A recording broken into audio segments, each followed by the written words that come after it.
오늘은 저희가 좀 특별한 시간을 마련했습니다. 여러분들은 투자하시는 분들 대략 투자의 어떤 그 스탠스가 어떠세요? 기간이 100m 달리기를 하시는 분도 있을 거고요. 예, 혹은 뭐 2, 3km 이 중장거리를 뛰시는 분도 있을 거고 42.195처럼 마라톤 투자를 하시는 분들은 많지는 않을 겁니다. 그렇지만 그렇게 투자해야 된다는 소위 이제 농심 투자 원칙, 농부의 마음으로 투자를 해야 된다고 얘기를 하시는 분이죠. 주식농부 박용옥 스마트인컴 대표 오늘 모시고 또 귀한 얘기 좀 여쭤보고 들어보도록 하겠습니다. 어서 오십시오. 네, 안녕하십니까. 네, 스튜디오에서는 참 오랜만에 뵀는데요. 네. 최근에 주식회사의 약속이라는 책을 내셨어요. 네. 저희가 뭐 책 선전해드리려고 하는 건 아니고 책 제목도 좀 특이하지 않습니까? 예, 뭐 예. 성공 투자의 길, 뭐 주식농부의 성공법 이게 아니라 주식회사의 약속이다. 예, 이게 무슨 의미입니까? 주식회사 약속이라는 게요. 이제 우리가 네. 이제 그 주식 투자를 한다는 것은 네. 이 기업의 그 약속을 믿고 이제 투자를 하는 것이죠. 예. 그 기업이 증권 시장에 이제 상장을 한다는 얘기는 뭐 우리 회사에 좀 투자를 좀 해달라. 투자를 해주면 더 기업을 성장 발전시켜서 그 성과가 나면 네. 함께 이렇게 공유하겠다. 공유하겠다. 이런 약속을 네. 이제 약속이 이제 전제되어 있는 거죠. 이런 약속을 믿고 우리 투자를 하는데 네. 그런 약속이 잘 지켜지지 않습니다. 지켜지지 않는다. 예. 이런 부분은 이제 투자자들도 그렇고 뭐 기업인들도 그렇고 이 네. 증권시장, 뭐 자본시장이 대표되는 주식시장을 통해서 한몫 챙기고자 하는 그런 생각들이 많은 거죠. 네. 그래서 저는 한 30년 동안 이렇게 투자를 해오면서 이제 전 세계적 역사적으로 볼 때 이 주식회사 제도가 그 대항해 시대에 만들어졌습니다. 예. 그래서 그 과거에 그 네덜란드나 그 포르투갈, 영국에서 산업혁명이 일어나고 그 미국의 그 주주자본주의가 20세기 들어가지고 지금 세상을 지배하고 있는 것이죠. 네. 또 중국도 이제 개방된 지 40년이 됐습니다만은 2010년도에 그 CCTV 다큐에서 그 기업의 시대라는 그 특집을 이렇게 만들었습니다. 네. 그리고 나서 이제 지금 오늘의 이제 중국이 지금 뭐 G2 국가로서 이렇게 성장을 했고 해서 역사적으로 놓고 보면은 그 이 주식회사 제도와 증권시장을 잘 이렇게 활용한 그런 민족이 또 민족 국가가 세상을 지배해 왔습니다. 그런데 이제 우리나라는 과연 그러면 어떠냐? 정말 우리나라는 세계에 내놓아도 정말 이게 자랑스러운 그런 기업들이 많이 있고 또 증권시장이 잘 발달돼 있기 때문에 증권시장을 통해서 우리나라 국민들이 기업의 성과를 공유할 수만 있다면 예. 정말 세계 중심 국가 글로벌 리더로 살 수 있다. 우리가 뭐 소득 5만 불, 뭐 10만 불도 저는 가능하다고 이렇게 생각을 했습니다. 그래서 이번에 이제 책 내용은 과거에도 이제 뭐 제가 책 뭐 4권을 썼습니다. 네. 뭐 주식 농부처럼 투자하라, 애아도는 기업의 주인이다. 그 투자자의 시선 그리고 예. 돈이 일하게 하라.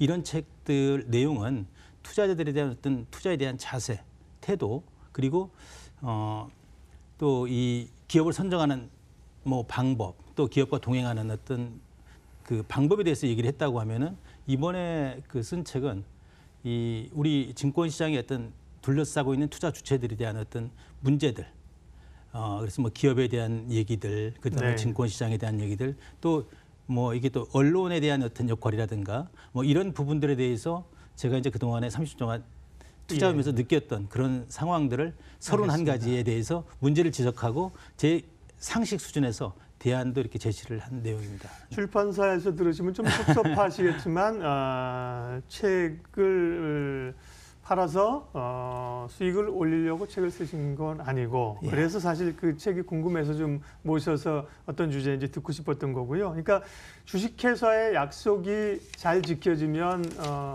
기업이나 주주나 우리 경제가 다 건강하게 성장할 수 있는 건데 그게 잘 안 지켜지고 있고 책임은 주식회사에 경영하는 분뿐만 아니라 사실 투자자에게도 책임이 있고 다 있다는 말씀이십니다. 언론도 물론 마찬가지고요. 예.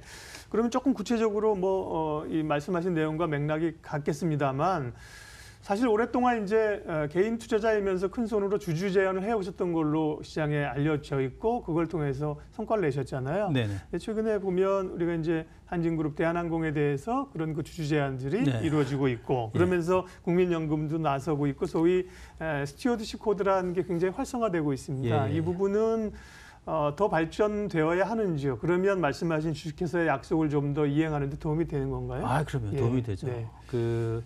저는 이제 그동안에 이제 투자를 해오면서 개인 네. 투자가로서 많은 기업들의 주재를 해왔습니다. 네. 근데 개인 투자가 입장에서 많은 한계가 있었습니다. 예. 그런데 지금 국민연금에서 그 스트리치 코드를 이제 도입해서 적극적으로 지금 이렇게 이 시행을 하고 있는데 예. 아주 고무적인 일이라고 생각을 합니다. 네. 우리가 이제 일반적으로 스트리치 코드라고 하는 것은 기업의 경영 간섭을 하는 거다라고 이렇게 인식을 하고 있는데 네. 스트리치 코드는 기업의 경영을 간섭하는 게 아니라 이 대주주, 기업과 이 소액주주, 소수주들 간에 네. 서로 소통하고 교류하면서 함께하는 국제적인 누리라고 생각을 합니다. 네.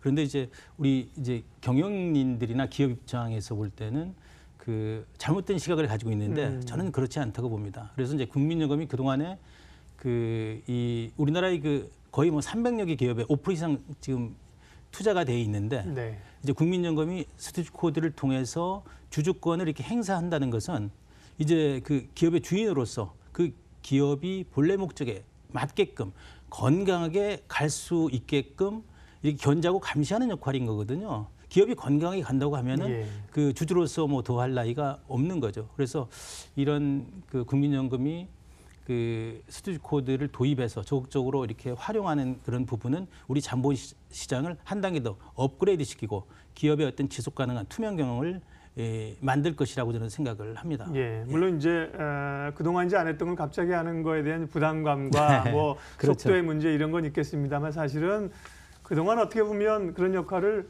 못했던 거죠, 안 했던 거죠. 예, 네, 그런데 그렇습니다. 그 관련도 되는데요. 결국 최근에 이제 또 긍정적인 건 기업들이 배당에 대한 정책도 이전보다는 상당히 전향적으로 중간 배당도 하고 말이죠. 네네. 당장 한진그룹도 이렇게 견제 장치 들어가니까 배당하겠다고 지금 갑자기 챙기고 나오는 거 아닙니까? 예, 예. 국내 기업들의 배당 정책의 변화들은 조금 대표님 생각하시는 것만큼의 속도가 됩니까? 아직 좀 부족합니까? 아직도 저는 예, 부족하다고 부족하죠. 예. 봅니다. 저희들은 이제 자본시장이 많이 발전이 돼 있고 그다음에 또 우리나라 기업들이 그래도 그나마 이제 글로벌 시장을 통해서 돈을 많이 버는데도 불구하고 OECD 국가 중에서 가장 배당률이 낮습니다. 예. 이런 부분은 기업의 어떤 이 소유와 경영이 분리되어 있는 상태에서 사적인 그런 개인 기업적 성격이 좀 있습니다만은 네. 저는 그것도 있지만 가장 큰 게 이 세금의 문제라고 봅니다. 이 주식회사라고 하는 것은 불특정 다수인으로 하여금 자금을 받아서 이 경영을 해서 이렇게 성과가 나면은 이제 법인세를 1차로 내지 않습니까? 예. 그리고 나서 남는 거에 대해서 이제 배당을 배당 소득에 하거나. 대해서 또 네. 세금을 내기 때문에 어떻게 예. 보면 이중과세거든요. 그래서 저는 투자자 입장에서 자본이 좀 이렇게 건전하게 돌고 일하게 하려고 하면은 이 배당 소득 분리과세는 좀 이렇게 확대돼야 된다. 지금 현재 15.4%를 내고 있습니다. 네. 근데 과거에 4천만 원에서 지금 2천만 원으로 지금 이렇게 종합소득과세 종합소득과세가 예. 낮아졌죠. 예. 이 낮아짐으로 인해 가지고 이 낮아지게 되면은 보통 이제 종합소득세로 환산이 돼서 25% 세금을 내는데 대주주들은 대부분 다 최고세율이 한 38.5%, 한 40% 정도 네. 세금을 내기 때문에 대주주 입장에서는 배당보다도 많은 월급을 통해서 이렇게 받아가는 게 어떻게 보면 이제 절세가 되고 또 그다음에 또 기업에다 많이 또 이렇게 유치해 놓으면 예. 나중에 여러 가지로 이렇게 자기들이 활용할 수 있다라는 이런 생각 때문에 그러는데 저는 이제 투자자 입장에서 볼 때 이 배당 소득세는 이제 좀 예. 확대가 돼야 되고 또 그다음에 또 한 가지 제안을 하면은 우리나라 자산 구조가 거의 부동산이 많이 편제가 돼 예. 있습니다. 그래서 65세 이상 된 분에게 대해서 65세 이상인 분에게는 차등해서 배당 소득세를 좀 면제를 해주면 네. 우리나라 자산 구조가 좀 이렇게 그러네요. 우리 3위 터전인 기업으로 이렇게 좋은 들어올 수 아이디어시네요. 있는 그런 계기가 예. 되지 않을까. 이건 뭐 저만의 생각인지 모르겠습니다만은 이런 얘기들을 많이 하니까 굉장히 많이 환영하더라고요. 예. 제도 관련해서 한 가지만 좀 더 여쭙겠습니다. 네네. 뒷시간을 조금 그래도 할애해서 많은 분들이 또 박영욱 대표님 오시면 최근 시장에 대한 생각은 어떠신지도 궁금해 하실 거니까 그 네. 부분 시간 조금 할애해 놓고요.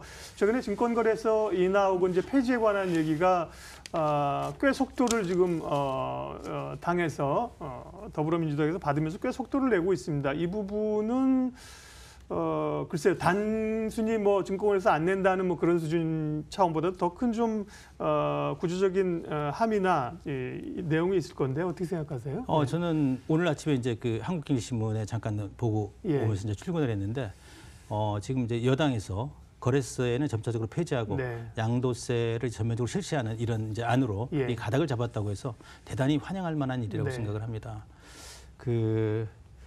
우리나라는 이제 증권거래소는 후진국형 세대입니다. 거래 자체에 세금을 매기는 것이죠. 예. 이 과거에는 이제 여러 가지 전산 시스템의 미비라든가 뭐 이런 여러 가지 요인 때문에 해왔습니다만은 이제는 우리 전산 시스템이나 이런 부분들이 뭐 굉장히 발전이 돼 있지 않습니까? 그래서 그리고 또 이 세금이라고 하는 것은 소득이 있는 곳에 세금을 내는 곳입니다. 그래서 저는 거래세는 점차적으로 이렇게 폐지를 하고 그 양도소득세는 전면 과세를 해야 된다고 생각을 합니다. 예. 우리 이제 증권시장에서 야 내가 이렇게 얘기를 하면 야 투자자 입장에서 보면 거래세를 전면 실시해야 된다 이렇게 얘기하고 그러면 괜히 욕 먹습니다.